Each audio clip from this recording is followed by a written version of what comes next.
Do you want to make money this 2021? We're gonna do a reaction video of Marvin Germo's How to Make Money in 2021 Tagalog version. Let's go!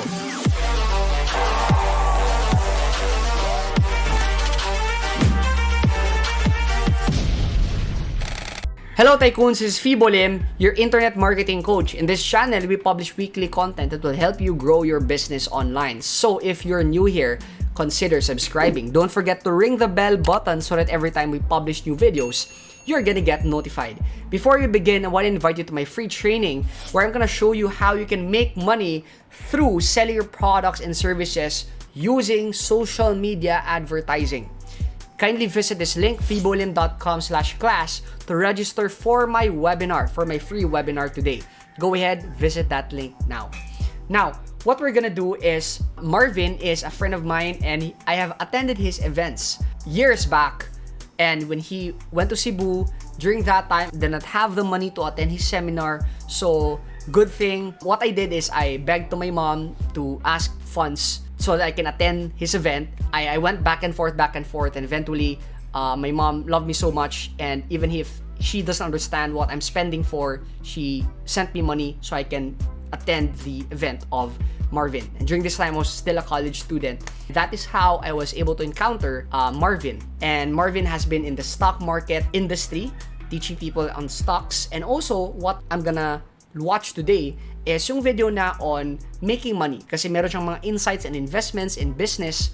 And that is what we're gonna discuss today. Sa video na to, pag-uusapan natin ang kita. Pag-uusapan natin yung mga klase ng kita. Sa English, lagi nilang sinasabi, merong dalawang classifications of income. Sa English, sinasabi nila na merong active income tsaka merong passive income. Yun ang pag-uusapan natin yun. Anong kaibahan ng active income o aktibong pagkikita versus or laban sa passive income or wala ka nang ginagawa, yung pera mo kumikita para sa'yo. Now, isa-isahin natin. Unang-unang active income, basically, ganito siya. Isa kang empleyado, kahit hindi empleyado, doktor ka, basketball player ka, accountant ka, professional ka, kahit anong larangan mo. Pero yung pinaka-definition ng active income, comment ko natatawa na kayo sa translation ko, no? Pero, pinaka-definition ng active income is, kailangan, nandun ka, physically na nagtatrabaho. Kailangan nandun ka physically para kumita ng pera. Kung hindi ka kumikita ng pera, kung wala ka doon, hindi ka kumita ng pera. So, people always think, laging inisip ng mga tao na yung active income na yan, para lang yan sa mga tao na either minimum wage or talagang employee lang. Hindi. Pwede ka maging CEO, pero active income ka pa rin. Bakit? Kung empleyado ka ng kumpanya, active income pa rin yun. Pero malaki lang talaga yung sweldo mo. Yung active income, kung magaling ka sa trabaho mo, magaling ka sa profession mo, magaling ka sa ginagawa, parang mga basketball player, boxer, mga lawyer, sila, may mga active income sila eh, pero malalaki yung kita nila. Walang masama sa active income. Walang masama na kumita gamit ang kamay mo, gamit ang lakas mo, gamit ang talino mo. Yung problema nga lang sa active income, kung napapansin nyo, pag empleyado ka, habang lumalaki yung sweldo mo, yung tax mo din lumalaki. Pag empleyado ka, yung oras mo, kunyari magtatrabaho ka, papasok ka ng alas 8, uwi ka ng 5 p.m., or magtrabaho ka ng hanggang 6, 7, 8, 9, o lalampas pa kayo na mas matagal, medyo limitado, hindi mo na siya mapapataas kung sweldo mo 15,000, 20,000, 30,000, 40,000, 50,000, yun na yun. Unless lumipat ka ng kumpanya, mapahirate ka, o kaya lang mas malaking trabaho, or lagi ka na-promote, o lagi maganda yung rating mo, tataas siya. Pero, isipin nyo to, yung oras na linagay nyo doon, kung magtrabaho ka 8, 9, 10 hours, kahit magtrabaho ka ng sobrang galing, kahit sobrang talino mo, pag empleyado ka, yun na talaga, meron siyang tinatawag na ceiling, yun na yung maximum nun. Yung problema dito, kung nagtatrabaho ka, kahit sobrang galing mo, pero may mas magaling sa'yo sa kumpanya, siya yung mas makakuha ng pwedeng mas mataas sa sweldo, siya yung mas makakuha ng mas magandang promotion. Hindi naman pwede sa kumpanya, dalawa yung CEO. So, yun yung limitasyon doon. May mga certain limits pag empleyado ka. Ibig sabihin, sweldo, may cap yan, yung posisyon na pwede mo makuha, may cap din yan also, yung taxes nun, habang lumalaki yung sweldo mo, yung taxes mo din lumalaki pa rin. Pwede ka rin maging professional, kahit doktor, yung mga doktor, malalaki kita, pagpunta mo sa clinic nila, naniningil sila ng mga consultation fee or pag nag-opera, magbabayad din sila sa'yo. Maganda lahat yun, pwede ka kumita ng malaki. Yung problema dun, ito, paano pagdating mo ng 60, 70, 80 years old, yung kapasidad mo para kumita, yung kapasidad mo para magtrabaho, hindi na siya kapareho nung mas bata ka pa. Kung kaya mo magtrabaho na mas matagal at kumita at kumayad na mas malaki habang bata ka, pag mas matanda ka na, hindi mo na magagawa yun. Yun yung limitasyon ng active income. Hindi mo siya magagawa habang buhay. Hindi mo siya magagawa na paulit-ulit at hindi mo siya mapapalaki. Ano yung sabihin nun? Pag active income, ikaw lang yun eh. Yung kita mo, depende lang sa'yo. Depende lang sa, kumbaga sa English, fruits of your labor. Yung pwede mong kitain, proportional lang din yun sa pwede mong, sa nilalabas mo na effort. Walang masama doon kasi lahat ng tayo dapat doon magsisimula kasi kung hindi ka magtatrabaho, hindi ka makakabuild ng skill. Yung skill yung magpapalago din sa'yo sa negosyo. At para sa akin, kung nagsisimula ka pa lang sa buhay, wala ka pa masyadong ipon, wala ka pa masyadong investments, wala ka pa nagawang negosyo, the best thing na pwede mong gawin is mag-active income, magtrabaho ka pa. Okay, so would like to add on Marvin's thoughts on that. Yung mistake kasi ng karamihan is that they don't want to have an active income. Gusto nila passive income kaagad. That's why yung mindset ng mga financially illiterate, okay, not educated pa, is gusto sila kumita na walang ginagawa. Kasi gusto nila magkaroon ng passive income kaagad without actively working, right? That is where naging uso yung mga scam. Yung mga mag-invest, magdo-donate ka dito ng 5,000 tapos may blessings ka na 30% every month. So, for example, may mga baboy-baboy, 'di ba? Mag-invest ka sa baboy tapos guaranteed returns, wala kang gagawin, kikita ka. Meron namang quote-unquote Bitcoin na kunyari Bitcoin pero hindi pala. Kunyari gold pero wala talagang gold. Kunyari baboy pero wala talagang baboy. Kunyari talong pero walang talong. So maraming ganun. Basta, yung point is, pag merong mga guaranteed returns, wala kang gagawin, kikita ka, alis ka na dyan. Okay? Now, the reason why people fall into this trap, it's because yung mindset nila gusto na passive ka agad. Now, eto, what I'm doing is, this is active. Kasi, I won't be earning income sa YouTube if wala akong videos. Okay? So, I want you to have in mindset na yung recommendation ko is start with active income. Make your active income grow. What that means is you increase yung tinatawag natin na high income skill. That's exactly what Marvin is saying. Because not all active income is the same. Hindi ibig sabihin na active income ka, alis ka na dyan, hanap ka ng passive. What you should be doing is active income ka, increase your skill so that you can be paid more. Increase your value so you can be paid more.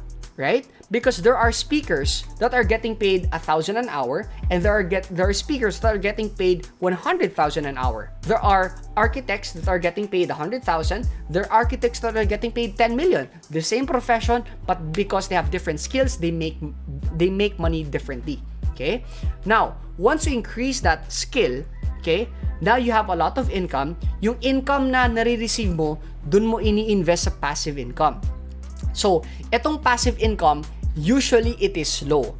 If there's a passive income that's fast, that's not legit. Most often. Okay? Because imagine this. Maybe Marvin will share that later on, but let me just share my thoughts first, no? Stock market. Yung average growth ng stock market is 12% return every year.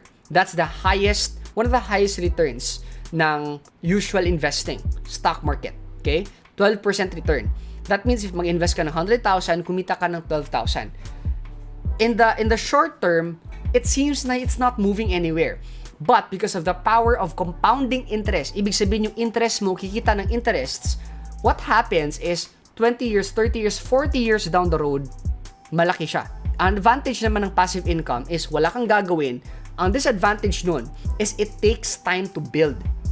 Lalaki siya over time. Okay? Dito sa active income, yung advantage dito, it's fast. You get it immediately. The disadvantage naman, it's active. Okay? So, for me, I don't agree with just doing passive because it doesn't exist.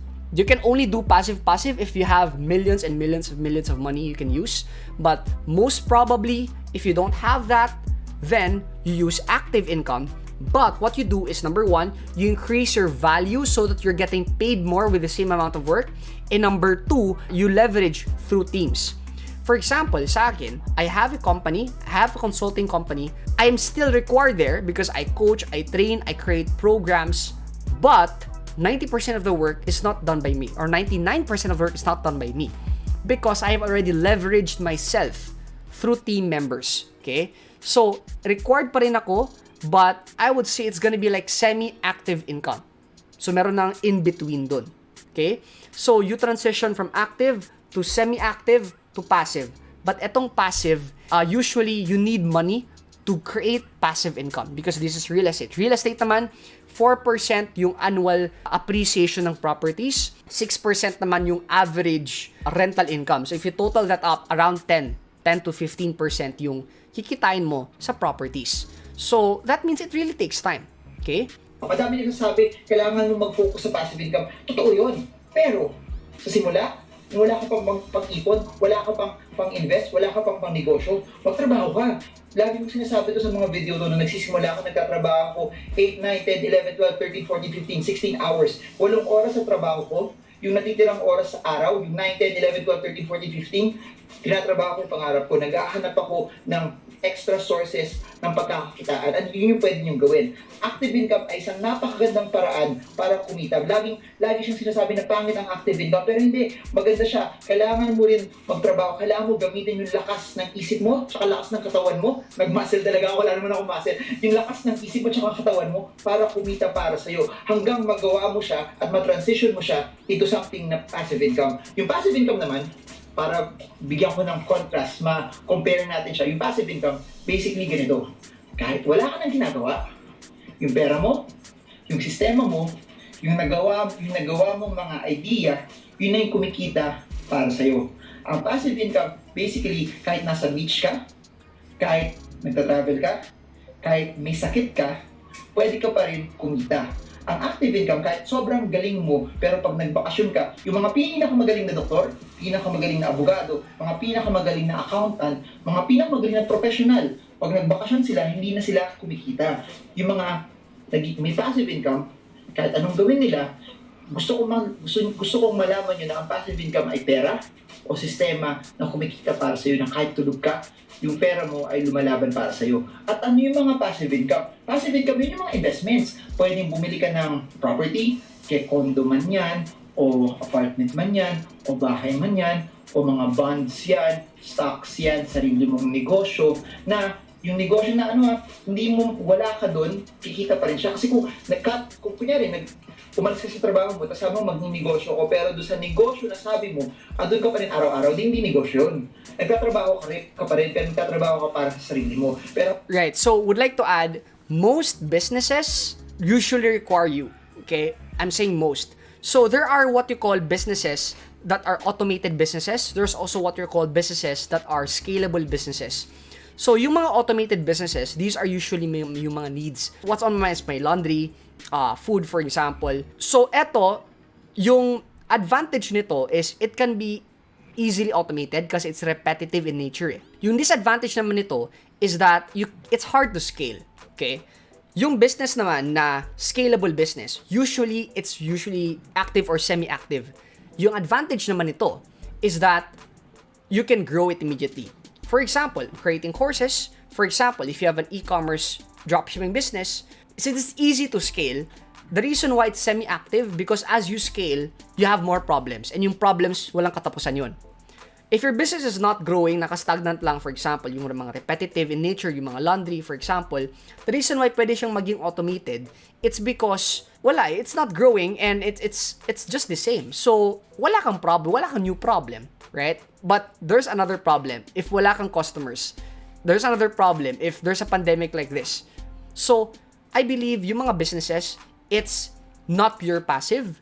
It's either active, semi-active, or semi-passive. Okay? How I see yung passive talaga is royalties. Let's say you write a book, you let a publisher print and sell it. Literally, wala kang makikita ka. Like, it doesn't require your focus and time and energy to be there. YouTube naman, I would say it's gonna be semi-active. Why? Because you have to create a video para kikita ka.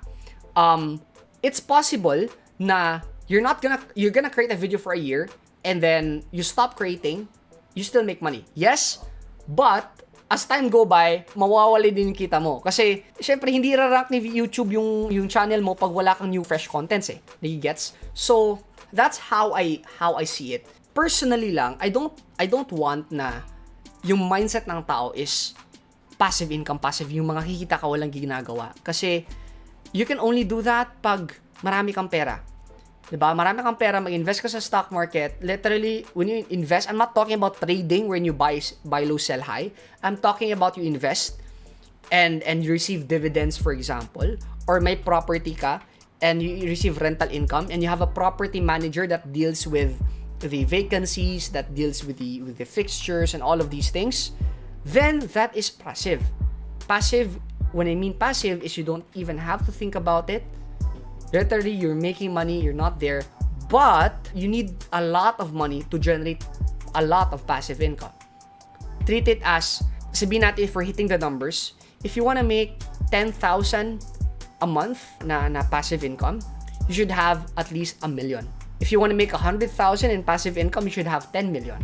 So you need money to generate passive income, but you won't be able to have money. Hindi ka makapag-generate ng 1 million, 10 million, 100 million if hindi ka mag-active income.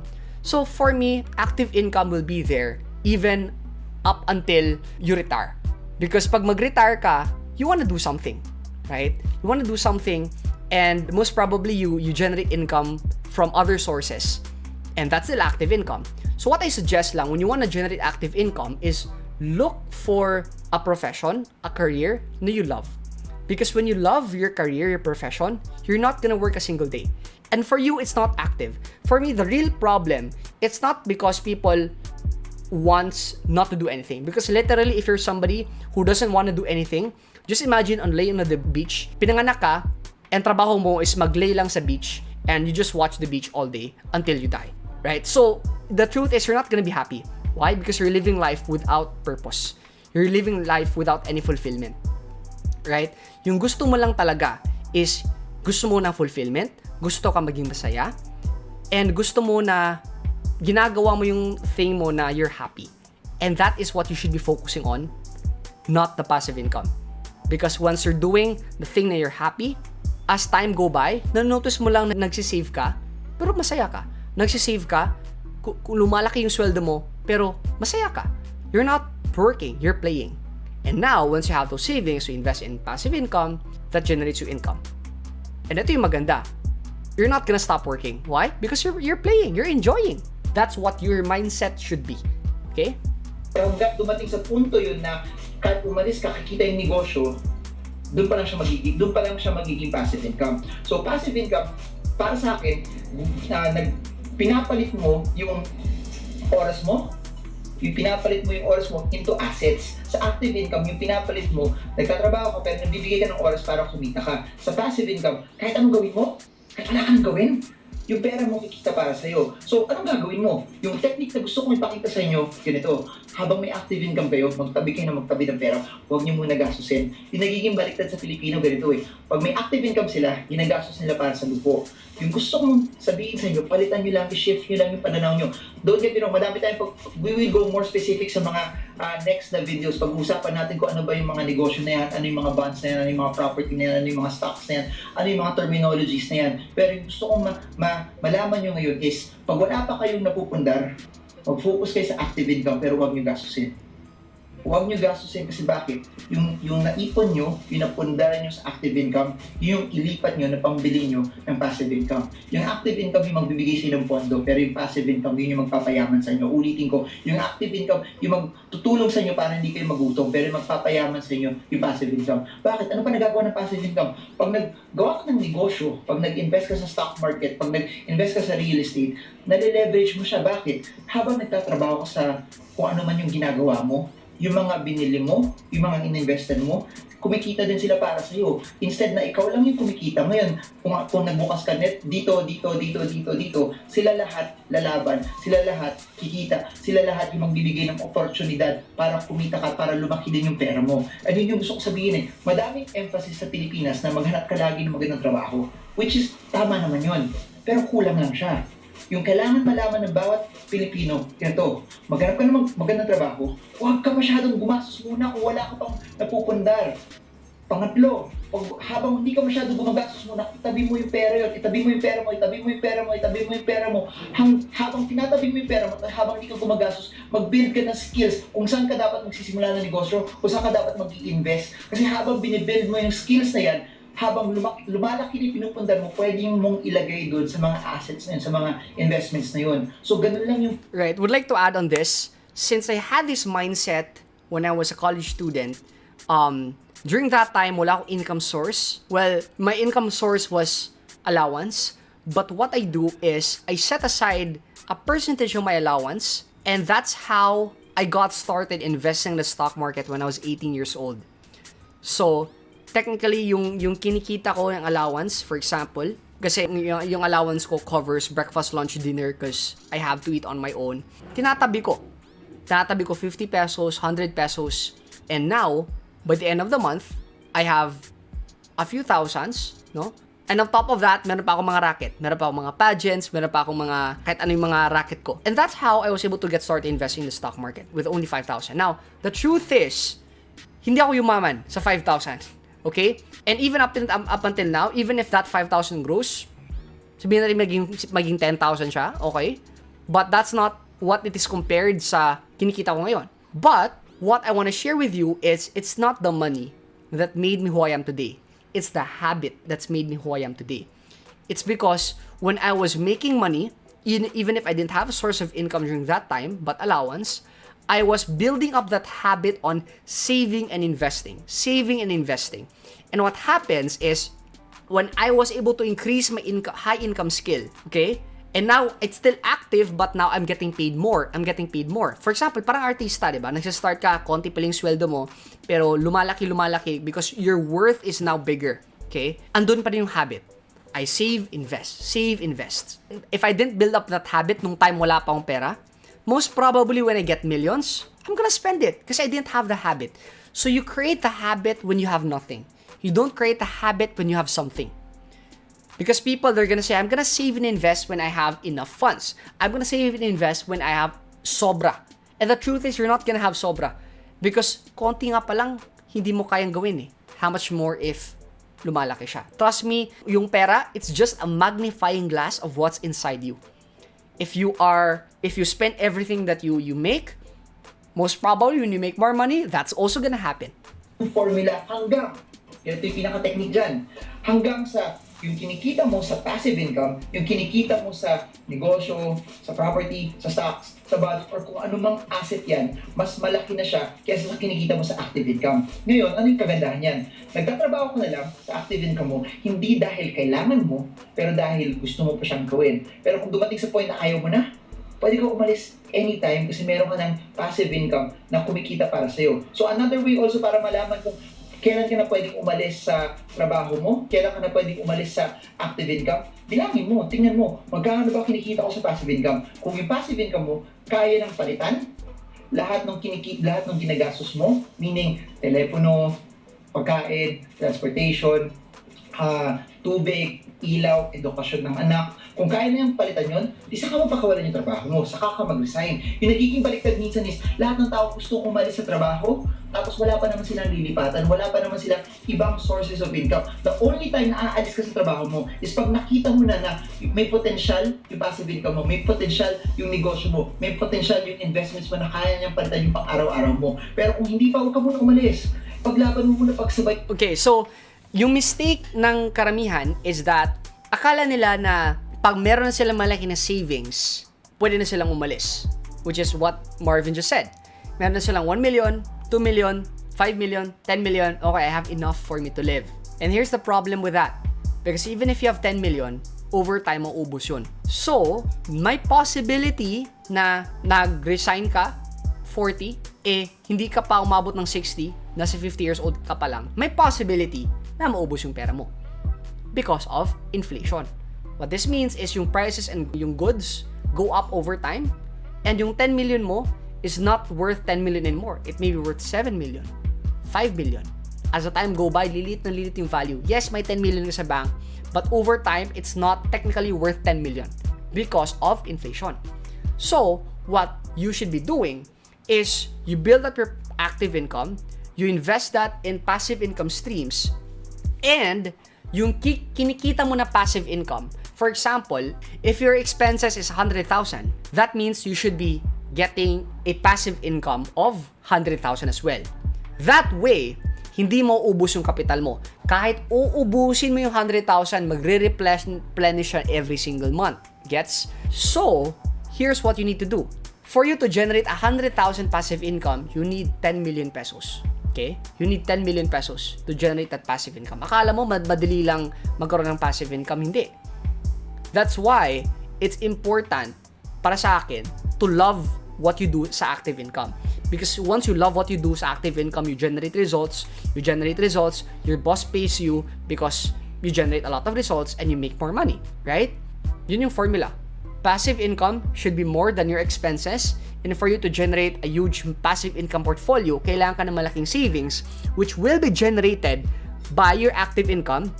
Para malaki kinikita mo sa active income, you should love what you do and you enjoy what you're doing, and also malaki yung contribution mo. Okay?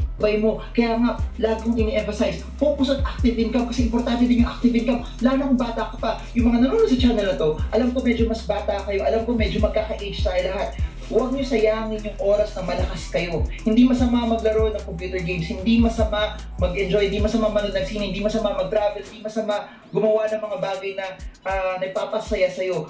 Pero kailangan nyo rin isipin, paano naman pag matanda kayo, kung wala kayong mapundang ngayon, wala kayong maipon ngayon, wala kayong matanim ngayon, pagtanda ninyo, wala kayong makukuha. Hindi kailangan natin basagin ang mentalidad na pagtanda natin na asa tayo sa anak natin dahil yung mga magulang natin umasa sila sa atin. Hindi dapat ganun. Dapat pag tayo yung pagtanda natin, yung generation natin, tayo yung may sobrang daming pera na yung magulang natin, tinutulungan natin, yung anak natin, tinutulungan natin, pero kaya natin tumayo sa sarili nating mga paa. I don't know, we can stand on our 2 feet. So, yun yung gusto ko sabihin. We need to stop yung mentality na aasa na lang ako sa kamag-anak ko. Ngayon, panahon na, malakas ka eh. Meron kang kapasidad para maghanap ng mga ideas paano ka kumita. Focus on active income habang nagsisimula ka, pero habang kumikita ka, kailangan mo ilipat yun para magkaroon ka ng passive income. Para ngayon, sabay-sabay na yung mga assets mo na lumalaban para sa'yo. Tatapusin ko tong video na to na isang, siguro I'll end it this way. Kung ano gusto niyo matutunan muna, negosyo, investments, comment nyo below, yun yung gagawin ko na video in Tagalog. Kasi ang channel na to, hindi lang ako yung nagbibigay ng kung ano yung content na gusto. Alright, so before we end this video, one thing I would like to share with you as well is this is also how I handle my finances. Okay? I create money through active income, invest that money to passive income, and that passive income will pay for my expenses. So, yung mistake kasi ng karamihan is they make passive income and they spend sa expenses. No. Sa akin, I make money sa active income, I invest those sa passive income. Yung kinikita ng passive income, that's the only money I can spend sa expenses. So, if I want to make 1 million pesos in income every month, I have to make 1 million in passive income. And for me to make 1 million passive income, I should generate 100 million in active income. Does that make sense? So that is how you should be doing as well if you want to build a long-term and sustainable wealth that would last for generations. Right? Question of the day.